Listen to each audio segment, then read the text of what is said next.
Happy Christmas to everyone. അപ്പോൾ Christmas ആയിട്ട് ഞാനൊരു സ്പെഷ്യൽ ഉണ്ടാക്കാൻ പോവാണ്. അപ്പോൾ എന്താണ് സ്പെഷ്യൽ എന്നറിയോ? സാധാരണ ക്രിസ്മസിന് എല്ലാവരും ഉണ്ടാക്കുന്ന ഒരു സ്പെഷ്യൽ. അപ്പോൾ കേക്ക് ആയിരിക്കും.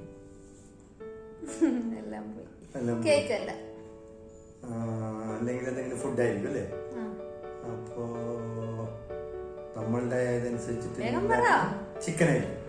അപ്പോൾ ശരി, നമ്മൾ ചിക്കൻ വെച്ചിട്ടാണ് ഉണ്ടാക്കാൻ പോകുന്നത്. അപ്പോൾ സ്പെഷ്യൽ എന്ന് വെച്ചാൽ ചിക്കൻ സ്റ്റ്യൂ. ഞാനത് ഉണ്ടാക്കാൻ പോകുന്ന റെസിപ്പി ചിക്കൻ സ്റ്റ്യൂ ആണ്. അപ്പോൾ ചിക്കൻ സ്റ്റ്യൂ അതിൻ്റെ കോമ്പിനേഷനായിട്ട് ഉണ്ടാക്കാൻ പോകുന്നത് ദോശ അല്ല, പിന്നെ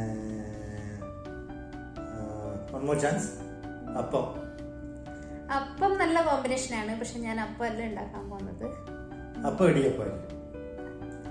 ശരി, ഇടിയപ്പം ഫൈനലി സ്റ്റ്യൂ. പക്ഷെ ഞാൻ കാണിക്കാൻ പോകുന്ന റെസിപ്പി ചിക്കൻ സ്റ്റ്യൂ ആണ്. അപ്പം എല്ലാ പ്രാവശ്യവും പറയുന്ന പോലെ തന്നെ എൻ്റെ വീഡിയോ ഇഷ്ടപ്പെടുകയാണെങ്കിൽ പ്ലീസ് എല്ലാവരും ഒന്ന് ലൈക്ക് ചെയ്യാനും ഷെയർ ചെയ്യാനും സബ്സ്ക്രൈബ് ചെയ്യാനും മറക്കരുത്.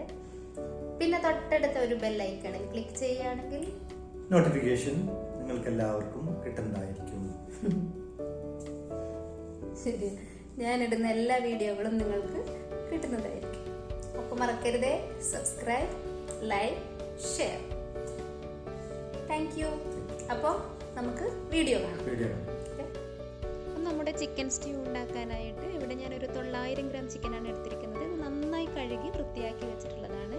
ഇനി നമുക്ക് വേണ്ടത് ഒരു 2 ഉരുളക്കിഴങ്ങും ഒരു ക്യാരറ്റും കുറച്ച് വലിയ വലിയ പീസായി കട്ട് ചെയ്തെടുത്തതാണ്. ഇത് ഞാനൊന്ന് ജസ്റ്റ് കുക്ക് ചെയ്തെടുത്തിട്ടുണ്ട്. ഇനി നമുക്ക് പാത്രം വെച്ചിട്ട് ഒരു 2 ടേബിൾ സ്പൂൺ വരെ എണ്ണ ഒഴിച്ചു കൊടുക്കാം. അപ്പോൾ എണ്ണ ചൂടായി കഴിഞ്ഞാൽ നമുക്കിതിലേക്ക് സ്പൈസസ് ഒക്കെ ചേർത്ത് കൊടുക്കാം. മുഴുവനോടെയുള്ള സ്പൈസസ് ഞാൻ ആദ്യം കുറച്ച് ചേർക്കുന്നുണ്ട്. പിന്നെ നമ്മൾ വീണ്ടും പൊടിച്ചതും ചേർക്കുന്നുണ്ട്, ഗരം മസാല. അപ്പോൾ ആദ്യം ഇവിടെ ഞാനൊരു 2 ഏലക്കായി, ഒരു ചെറിയ പീസ് തക്കോലം, പിന്നെ ബേ ലീഫ് ഒരെണ്ണം, പിന്നെ 2 ചെറിയ പീസ് പട്ട, ഒരു 1/2 ടീസ്പൂൺ പെരിഞ്ജീരകം, ഇതൊക്കെ ചേർത്തിട്ട് ഇനി നമുക്കിതിലേക്ക് ഇഞ്ചി വെളുത്തുള്ളിയും പച്ചമുളകും ചേർക്കാം.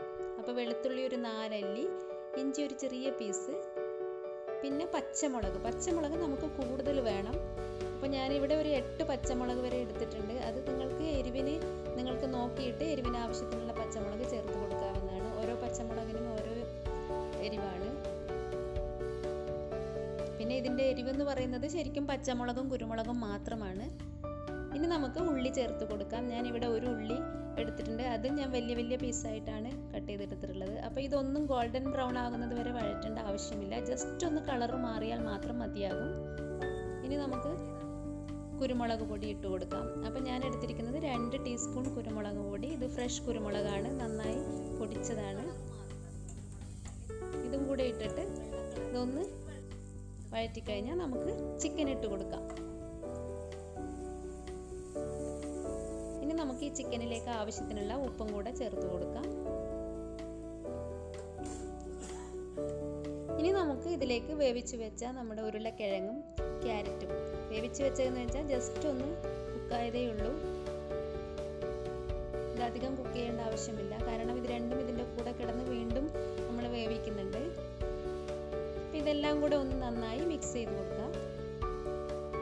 ഇനി നമുക്ക് വേണ്ടത് തേങ്ങാപ്പാൽ. അപ്പോൾ ആദ്യം തന്നെ തേങ്ങാപ്പാൽ എടുത്ത് വയ്ക്കുക, 2ാം പാലും 1ാം പാലും. അപ്പോൾ ആദ്യം ഒഴിക്കുന്നത് 2ാം പാലാണ്. അപ്പോൾ 2ാം പാല് ഞാനിവിടെ 1 ഗ്ലാസ് വരെ എടുത്തിട്ടുണ്ട്.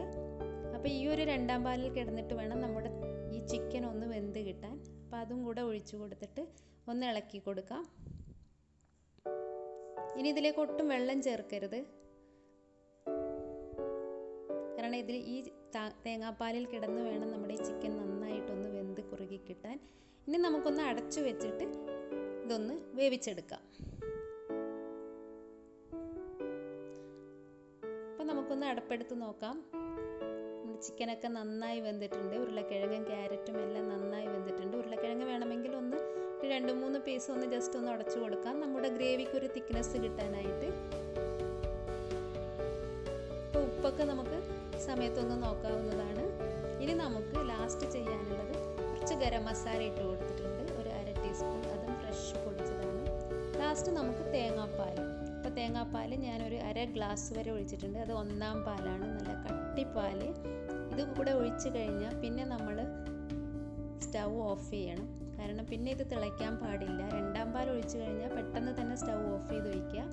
ലാസ്റ്റ് ഇതിലേക്ക് ഞാൻ കുറച്ച് പച്ചമുളക്, 2 പച്ചമുളക് കീറിയിട്ടിട്ടുണ്ട്. പിന്നെ കുറച്ച് കറിവേപ്പിലയും കൂടെ ഇട്ടിട്ട് കുറച്ച് വെളിച്ചെണ്ണ ഒഴിച്ചിട്ട് നമുക്ക് സ്റ്റൗ ഓഫ് ചെയ്യാം. അപ്പോൾ ഇത്ര സിമ്പിളായിട്ടുള്ള ഒരു ചിക്കൻ സ്റ്റ്യൂ ആണ് ഞാൻ നിങ്ങൾക്ക് കാണിച്ച് തന്നിട്ടുള്ളത്. എങ്ങനെയാണ് എത്ര പെട്ടെന്ന് ഈസി ആയിട്ട് ഒരു ചിക്കൻ സ്റ്റ്യൂ ഉണ്ടാക്കാൻ പറ്റുന്നത്. അപ്പോൾ ഇതിലേക്ക് കുറച്ച് അണ്ടിപ്പരിപ്പ് നമുക്ക് ഫൈനലായിട്ടൊന്ന് വറുത്തിടാം. അപ്പോൾ ഇത് ഓപ്ഷണലാണ്, എല്ലാവർക്കും ഇത് ഇഷ്ടപ്പെടണമെന്നില്ല. ഇഷ്ടമുണ്ടെങ്കിൽ മാത്രം ചെയ്താൽ മതി. അപ്പോൾ നമ്മുടെ അടിപൊളി ചിക്കൻ സ്റ്റ്യൂ റെഡി ആയിട്ടുണ്ട്. നല്ല ടേസ്റ്റിയാണ്, വളരെ ഈസിയാണ് ഉണ്ടാക്കാൻ. ഇത് നമുക്ക് അപ്പത്തിൻ്റെ കൂടെയോ ഇടിയപ്പത്തിൻ്റെ കൂടെയോ ചപ്പാത്തിയുടെ കൂടെയോ ദോശയുടെ കൂടെ ഒക്കെ കഴിക്കാവുന്നതാണ്. അപ്പോൾ എല്ലാവരും ഇതൊന്ന് ട്രൈ ചെയ്തിട്ട് നിങ്ങളുടെ ഫീഡ്ബാക്കും കമൻറ്റും ഒക്കെ കമൻറ്റ് ബോക്സിൽ തന്നെ ഇടാൻ മറക്കരുത്. Thank you.